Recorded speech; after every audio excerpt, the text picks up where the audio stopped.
Ja sam Vujačić Ivana i pohađam Policijsku akademiju. Stalo mi je da uloga žena u policiji bude veća, jer mi to možemo i hoćemo.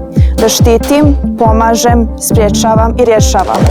Najveće postignuće je naći način da budete srećni. Ponosna sam jer ću biti dio snažne i efikasne uprave policije. Mi smo snaga tima za više žena u policiji.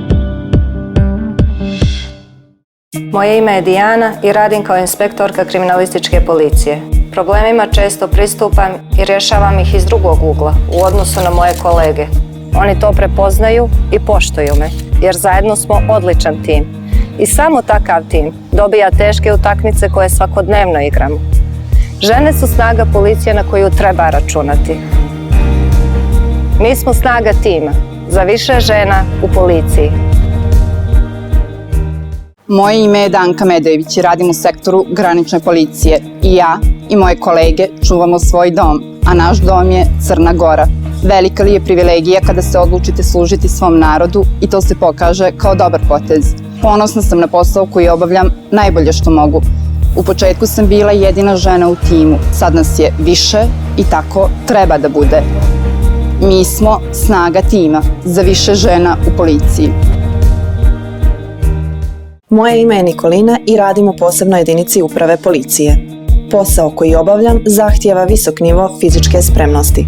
Dobar policajac mora pokazati hrabrost i istrajnost, ali i saosjećanje i razumijevanje. Ove osobine nisu strogo muške ili ženske. Sebe smatram dobrom policajkom i želim još da napredujem, iz dana u dan. Mi smo snaga tima za više žena u policiji. Moje ime je Suzana Šekularac i radim u odsjeku za javni red i mir. Policija je ogledalo društva kojem služi. U Crnoj Gori ima 51% žena, dok ih je u upravi policiji samo 12%.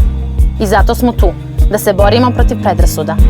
Žena sa integritetom, posvećena i spremna da radi u timu je snaga svake organizacije i treba da nas je više. Mi smo snaga tima za više žena u policiji.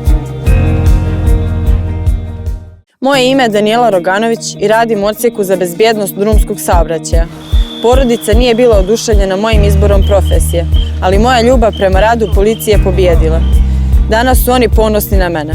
To je težak i odgovoran posao koji me ispunjava. Nisam jedina, tu su i moje kolege, ali i koleginice kojih je svake godine sve više i više. Mi smo snaga tima za više žena u policiji.